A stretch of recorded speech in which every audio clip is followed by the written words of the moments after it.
Welcome to ScreenCrush. I'm Ryan Airy, and we're talking about the Book of Boba Fett, Chapter 3, The Streets of Mos Espa. And today I have a killer lineup to talk with me. We have Megan O'Keefe from Decider.com. How you doing today, Megan? I'm doing splendid, Ryan. Just splendid. And we also have Shaylo Wren, TikTok sensation. I highly recommend you follow her TikTok and her Twitter. How are you today, Shaylo? I'm doing wonderful. Thank you so much for inviting me. You laughed like it was the first time anybody ever called you a sensation. Every time I hear it, there's something like that, I'm like, what? I'm just an idiot with an iPhone. So, guys, I want to talk about big theories about who we think could be behind everything, because we keep thinking it's the Hutts, and it's not the Hutts, it's the mayor, it's not the mayor, now it's the Pikes. Is there somebody above the Pikes? But first, I just want to get your impressions of the episode and where we are in the series so far. Megan, do you want to go first? Sure. Well, as you know, Ryan, I've been sort of feeling my way towards fanning for this series. Not a fan of episode 1, liked episode 2. Episode 3, hits and misses, I thought. I really, really loved seeing my girl, Sophie Thatcher, make the jump from Yellow Jackets to Star Wars. I thought she was great. She just pops on screen. I kind of squealed when Danny Trejo showed up with the Rancor. Pandering, sure. Is it every girl's dream to have Danny Trejo show up with a baby Rancor that you can raise? Also, yes. Yes. But, and we finally do sort of have some clarity on what has spurred Boba Fett towards this sort of this whole plot line, this storyline. It seems that the Pike Syndicate are in fact going to be his main antagonists, and he has reason to hate them because they killed all his Tusken Raider buddies, which I was disappointed happened off screen because I felt like the Tuskens had been built up as quite capable warriors, so for them to have just an annihilation was a little bit surprising. I'm still kind of like a little bit so on how I'm feeling Boba as the hero of this. I feel like the back to tank scene alone, like the fact that like everyone else had to help him survive that encounter, made him again feel like not as heroic as we hoped he would be. Because he doesn't look weak. He looks physically very strong, but he keeps having to go back to back. Because that's a really good point. He keeps having to go back to back, and he keeps also like losing fights or having other people do his fighting for him. And it's getting a little frustrating. I'm kind of like, what does he have that's special that like actually makes him the leader? Because I almost feel like Fennec should be the leader and not him at this point. She seems to be a little bit savvier and a little bit of a better fighter, but he saved her life. I guess the code of, the desert, if someone saves you, you gotta, like, follow them. I don't know. But yeah. A life debt. Sure. But yeah, from what we've seen so far, Obi-Wan saved Luke. He followed him. The groundwork was laid right there. Sure, go to Tatooine, man. If someone saves you in the desert, you just gotta follow them.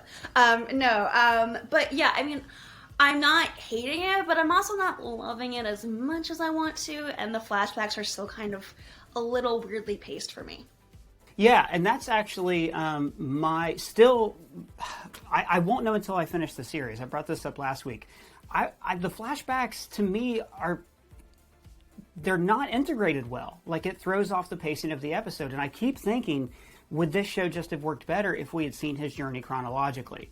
Because if the flashbacks aren't serving a narrative purpose, like to directly mirror what's happening in the episode, and if they're not like raising the tension or the stakes, if they're just like showing us what happened, and I still go back to what you said last week. You said you don't know why he wants to do crime. And I think that had we known that up front in the series, every decision he makes since then would have been stronger. That being said, I haven't seen the whole thing yet, so I just don't know. Same, yeah. I loved the introduction of the mods street gang. I thought that was great. It's the kind of thing where you kind of wish they had something to talk about, besides, just to develop their characters a little bit more. A little scene here, a little side scene here and there, just of them saying, how long are we going to follow this guy? As long as it takes, because he's the first person who ever believed in us. Something like that would have been really great to like forward their character development. But the design of them, the way they like went hard into the 80s, just like they did with, oh my God, what's her name? The way they went hard into the 80s, just like they did with Pelly's hair, with the Dana Barrett Ghostbusters do. I loved all that design-wise. I did think that Black Cursitan, that fight, which like in my mind was built up, like, okay, so I know from the comics, Boba Fett used to work with Black K, and I'm excited to see this fight. He's a big, badass Wookiee. And it was very underwhelming, especially for Robert Rodriguez. Like the fight in the back-to-take chamber after the jump scare was pretty much, shoot wide, shoot close, get weird if there's time. And there wasn't this like kinetic energy to it that, say, the first Boba Fett fight Robert Rodriguez directed in The Mandalorian last season. So that was a disappointment for me. And I thought the high-speed chase didn't feel all that high speed. Like it actually felt like more like the OJ chase. I was exactly going to say, I missed that. It was like in slow motion. It was like doing 20 in an 80 speed limit zone. I was very... Yeah, I've seen some people say that it's like, oh, they were trying to like protect the people on the streets and stuff, but like even then, like just it felt awkward. And that's kind of how I felt about a lot of the action sequences so far, specifically in episode 1 and 3. They feel a little awkward. So I was kind of in the same boat about the first one. I didn't love episode 1, and then episode 2, let me tell you, that's some of my favorite Star Wars I've ever watched. Like, I really enjoyed episode 2, and then episode 3 kind of went back to how I felt about episode 1. But it may just be Robert Rodriguez as a director doesn't really vibe with me, but I was also very disappointed in the Tuskens being annihilated off screen. I'm so tired of that trope of like the loved ones being killed off screen just to further the character development of the protagonist. I'm just kind of over it. So like I was really hoping for something like unique and fresh. So that was a little disappointing, especially because like we learned so much about the Tuskens and they got fleshed out and we fell in love with these. We didn't even know their names. And then like all of a sudden it's just like off screen dead. And it's like, no, there was so much potential there. Like so much fun that could have been had. But so I was a little disappointed in that. Both of you mentioned the deaths being off screen. And Megan, when you said it, I thought, oh my God, you're bloodthirsty. You wanted to see these people slaughtered in front of your eyes. But I get it. No, you're saying they're strong warriors and they deserve like a chance to be seen go down fighting. In our Easter egg video... And I also like seeing blood on screen. Who doesn't want to see those Tuskens get what they have coming to them? They're animals! Slaughter them like animals. No! No, it's funny though, because in 2002 when I saw Attack of the Clones, I'm in my 20s and I'm a young man full of vim and vinegar.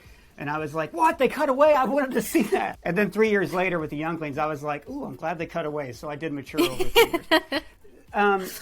As far as like having it off screen, it did keep the emotional reaction on Boba Fett. It preserved the surprise for the audience. And also like it's inspired by obviously A New Hope, which was inspired by The Searchers. Like in The Searchers, it was because you didn't want to see a family brutally killed in front of you in that period of cinema. I don't know how they would play that movie if it were made for the first time today. So I didn't mind it happening off screen. Like I didn't feel like I was missing something apart from we spent 2 episodes getting to know their culture and build this emotional connection, and then it was gone, So maybe, I don't know, a little more time with them, like maybe had it been presented chronologically and we would have seen them over like 2 entire episodes, that would have landed a bit better for me. Another thing I really loved about this episode was I feel like it's kind of a fresh take on a Star Wars trope that's used a lot, which is found family. Because they're like a family, like the biker gang and the guards and Fennec and Boba, but they're still a crime gang. Like they're a family, but they still treat each other like a crime gang. Like they have each other's backs, like in the Black Chrysanthemum fight, but it's just like a fresh dynamic on that Star Wars trope, and I just love it. Again, it keeps going back to, are they really criminals? In this episode, they're really careful to show the street gang are only stealing water because it's overpriced. They're not the real criminals. The Stephen Root, the money guy, he's the real criminal here. So I'm very curious to see if they develop their characters a bit more. Are they just like colorful cannon fodder? I don't know what to expect down the line. I feel like that their methods of like what they're doing with the biker gang and like how Boba is like ruling it comes a lot from the flashbacks, or like it's explained a lot by the flashbacks, because it's like he's applying what he's learned through a near-death experience and everything he's learned from the Tuskens to rule in this way. So, like, he's like a criminal, but he's like a crime gang, but he's doing things in a way that's like taking care of everybody. And you can tell he's had a change of heart through those flashbacks. So that's why I really enjoy the flashbacks. The flashbacks are my favorite part of the series. I'm a sucker for a good arc. You literally start in the belly of the beast, crawl your way out, rise high in Tusken society, interweave yourself with the crime syndicates on the planet. All that stuff is great. It's just the way it's awkwardly fit into this other story, which we don't know the motivation of, that just keeps like giving me this disconnect from the entire thing. And I've seen other critics mention that like it feels like the flashbacks have more flesh to them. Like they are more exciting. They have a little bit more pathos, and because there's some kind of disconnect in whether it's time or Boba's own journey, from A to B. The current time, like we just kind of haven't really had time to really sort of soak it up yet, I feel like. Though this episode took a step forward for that, but yeah, I kind of don't know where I'd rather live within the space of the show at this point. You mean if you would rather be in the present day or the flashbacks? Yeah, I mean, up until like this episode, I thought the flashbacks were way more compelling. This episode, I kind of was really enchanted by the street gang and the found family aspects and the baby Rancor.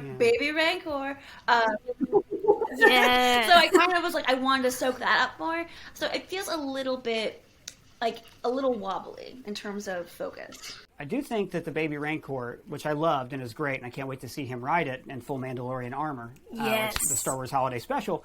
I do think that's definitely a save the cat. If you don't know, save the cat is a screenwriting trope where you make a character likable by giving them something innocent to save, whether it's a cat, a dog, a kid, whatever. In this case, he, wants to treat the Rancor humanely. But I am excited about it. And that's the thing, like we can talk about this show and we can be like, well, the plot thing and this and that. But at the end of the day, we watch Boba Fett and a bunch of cyberpunk street cyborgs fight a Wookiee in Jabba's palace.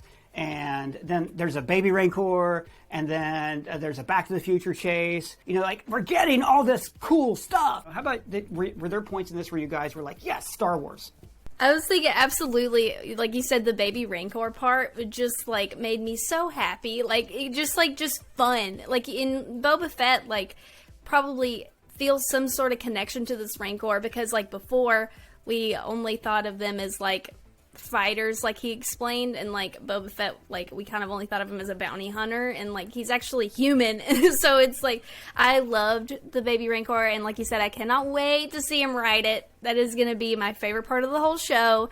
I also I love the campiness of the biker gang, because like some people were complaining about how they looked, but I think it's so fun. It's like very Return of the Jedi rocks, you know what I mean? Like Star Wars is weird and fun, so I enjoyed it. That was one of my favorite things about the episode, was just the design of them.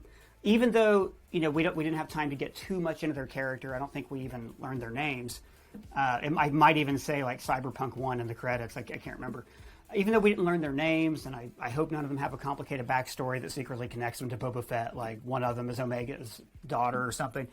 Even though we didn't get any of that, I'm still excited for this group, because it's kind of weird how Boba Fett took over Jabba's empire, but his palace is still empty. It's almost sad. So for him to finally have some friends and some people who like want to actually serve him besides the two Gamorrean guards, I think it's a big step forward. I don't know that it's a good thing that we're three episodes into this and we still don't know the character's motivation. Normally this is the kind of thing that, especially on TV shows, they reveal in the first scene. I mean, this is the question that has been dogging me since the first episode, as you know, Ryan. I'm like, well, why does he want to be the Mos Espa Daimo? Like, what is it about that gig? Like, it's not like, even in Hawkeye where early on you see there's a relationship where, like, the Hawkeye wants to be there for his kids, and Kate's missing a father figure. Like, there's an emotional reason for what they're doing. I still don't have that emotional component. The only clue we have so far is the Pikes syndicate, and the fact that they have been sort of slowly, taking over bits and pieces of Tatooine, even before we see the reveal that they're kind of taking over the Daimo territory. They were obviously already beating up moisture farmers. They were probably, in control of that high-speed train with the spice, on it, as they are, connected to Kessel. So, I mean, I think maybe there is some deeper animosity between the Pike Syndicate and Boba Fett that has even yet to be revealed, beyond that they just killed all his friends. But yeah, I'm curious. I too am kind of like, of all the things you could do with another lease on life, you're gonna just hang out in this like awful sandpit planet and deal with the worst of the worst. Okay. I'd go to like a nice tropical resort, So you just said something that I didn't even think about, and that is that the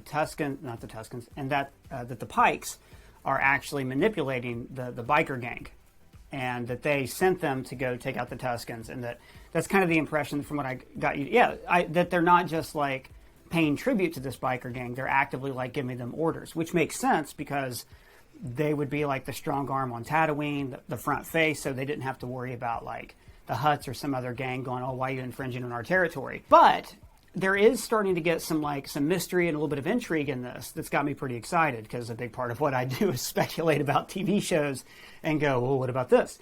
So somebody on Twitter pointed out that the Pikes crest on his chest, he's got two. He's got a little circle right here and he's got one down here. Now, as you know, when the designers in Star Wars pick out a symbol that represents this group, like they stick with it. Like it is a hard and true fact that like the Mandalorian symbol looks like this and that the symbol of the Sith looks like this. But they're not wearing the Pike symbol anymore. It's like modified. And on top of the tunic, there's this like weird sideways circle, which also kind of matched the circle that Jennifer Beals was wearing inside of her House of Ill Repute, whatever she does there.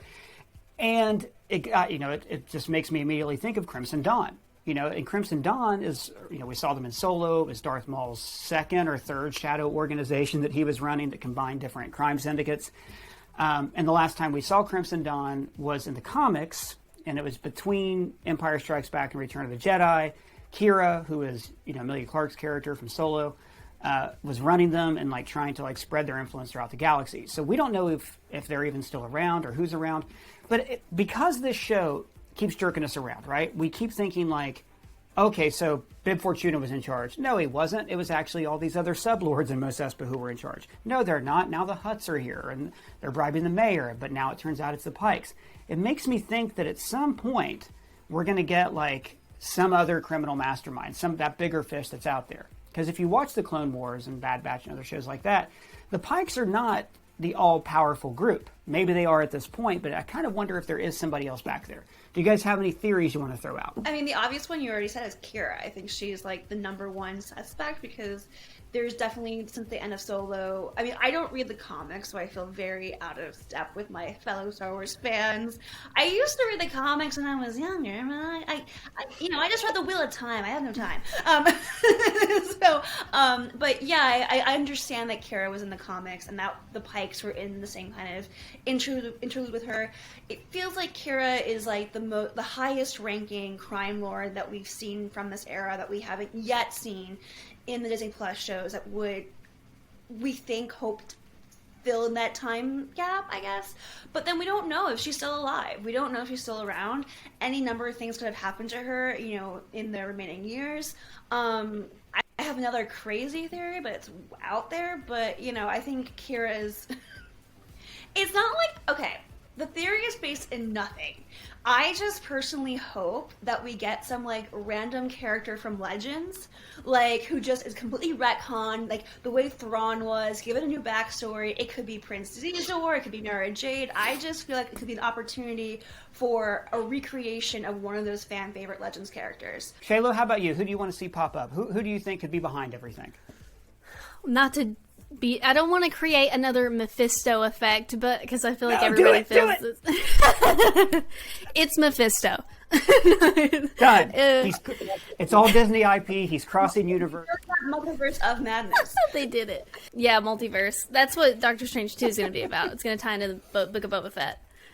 So I want to say Kira too, because like in that comic, like you talked about, she did take over Crimson Dawn, and we know that she expanded it too, so I feel like she could have expanded it, absorbed those other crime syndicates that were kind of tied in with Crimson Dawn and aligned with Maul. So that's my favorite one that I would want it to be. But also at the same time, I am a little like worn out of Star Wars bringing in people that are already in Star Wars. So kind of like you said, I would love a new character tie-in from like Legends or something. Just to keep it new, because like I feel like we get that kind of Marvel effect sometimes now, where we're like we want everything to tie into everything that already exists, and I just like this is a good opportunity. Bring in somebody new, There's tons of EU characters I would love to see pop up, even if it's people. He's not really EU, but even like when Cobb Vanth showed up in season 2, it's like this one tiny obscure story from the Aftermath novels, and I was like, yes, this little tiny reward for paying attention. And I totally hope Vanth comes back. Like he's like the one character as soon as they announce this, I'm like, well, they better bring back the one law enforcement guy on Tatooine who also one time wore Boba Fett's armor. That feels like a no-brainer for dramatic stakes. Yeah, and I imagine Boba Fett would want to have a word with him about it too. A word about the crime, him being a crime lord, because he's a marshal, right? Like, how did you guys feel about the high and by with the Hutts?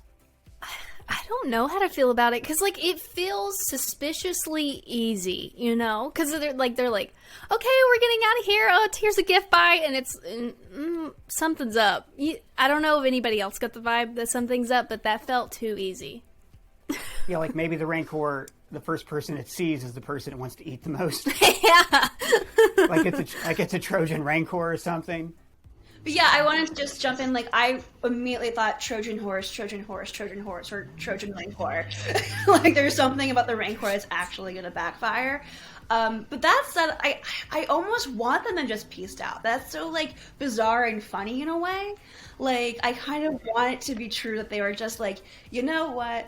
This is crazy. We're going back to Hutt, like the other place, and we're just going to have a fun time rubbing our animals on our face, fanning ourselves.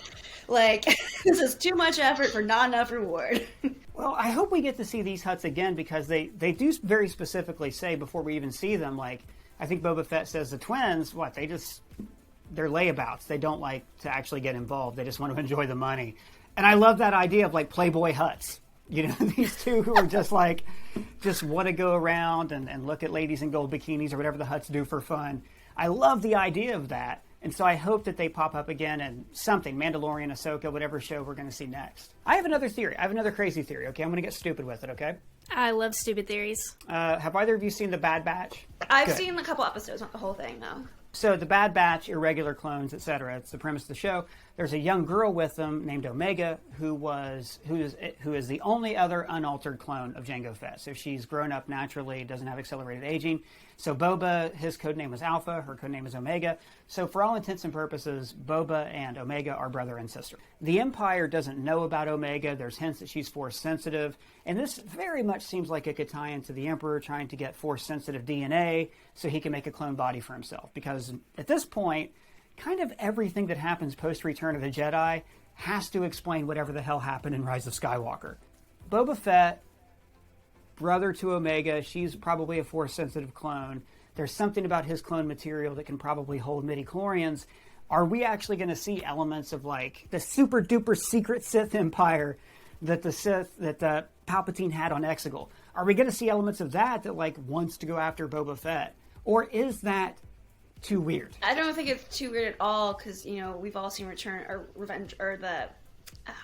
Skywalker. Sorry. No. I constantly try to forget the name of that movie. Shayla, what do you think? Do you want to see a little bit of Empire Sith action in the show, or have I gone too far?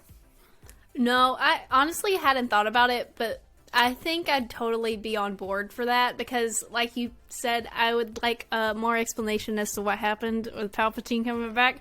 And they did, touch on that in The Mandalorian. So if they continue to touch on that in Book of Boba Fett, I'm totally okay with it. Bring it on. And it's not totally out of left field. It's not the craziest thing that would ever... It's not the craziest theory I've ever heard. As far as Omega theories go, I saw one where somebody was wondering if, she was the one on the motorcycle in the trailer. So, that's not the craziest Omega theory I've heard. I think she'd be too young, though, at this point. Well, okay, so it's kind of weird, because Tamura Morrison's 60, but Boba Fett should only be about 30? Yeah, I guess being in stomach acid and then roasting in the sun for days and days and days will age you. Well, thanks very much for joining me. It's been a pleasure talking to both of you. Shaylo, tell the people where they can find you. You can find me screaming about nerdy things on TikTok, Shaylo_Ren, and we have a lot of fun on Twitch, Shaylo_Ren. Those are my two favorite places you can find me. Awesome. And Megan, where can the people find you? Well, I'm a writer at Decider.com, and you can follow me on Twitter at MegsOK. But we want to know what you guys think down in the comments below or at me on Twitter. And if it's your first time here, please subscribe and smash that bell. For ScreenCrush, I'm Ryan Airy.